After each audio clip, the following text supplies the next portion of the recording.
So ayun guys, another day, another work na naman. Ngayong araw nga pala ay may shoot kami. Kalatag na nga rin po pala ako ng details nila, kaya agad na nga rin po pala nilang isinut. Ang una nga palang nag-shoot ay si paring Junel at si Kuya Reggie. Pagkatapos nga pala sa details agad na nga rin palang sumunod si Ma'am Bride. Kuya Reggie nga ang unang nag-video. Pagkatapos sa loob sa labas naman nag-video si Kuya Reggie. Sumasabay na nga rin pala sa photo si paring Junel. Nakakuha na siguro siya ng photo kaya tinignan niya at biglang tumawa. Mga ilang minuto lang nga nakalipas tapos na si Ma'am Bride, kaya sumunod na nga rin pala yung magaganda niyang abay. Ang kumukuha nga po pala ngayon ay si Kuya Aris at si Kuya Reggie naman ang kanyang video. At ayan na nga mga ka-rice mill, tapos na nga yung mga abay at kaya nagsulo si Ma'am Bride at ang kumukuha nga pala na naman ay si Kuya Aris. Tapos na nga si Ma'am Bride kaya sumunod na nga rin po pala si Sir Groom. Si Kuya Reggie nga po pala ang aming videographer kaya siya po ang laging nauuna. Sumunod na nga rin po pala yung nagwagwapuhang abay ni Sir Groom. Todo effort nga ang ginagawa ni Kuya Reggie para sa kanilang gagawin.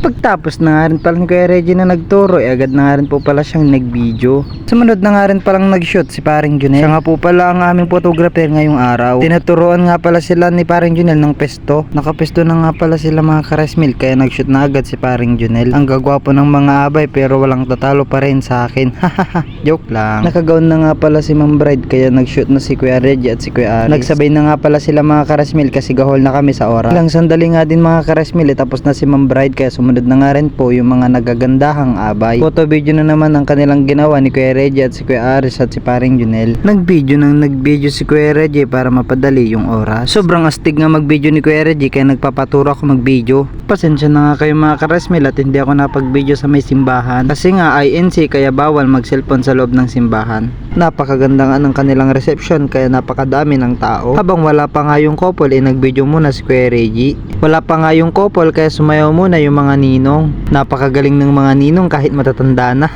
Ang katabi ko nga dito ay si Kuya Reggie at si paring Junel. At dito naman sa aking kanan ay si Kuya Aris na nagpopoto. At nga pala sa napakabait kong boss na si Aris Coloma. At yun na nga mga ka-rice ang aking pinakahihintay na kanina pa ay ang umuwi. So yun guys, thank you kasi pinatapos mo ang aking video at huwag kang magsawa na manood ng aking mga video. Ingat kayo palagi, peace out.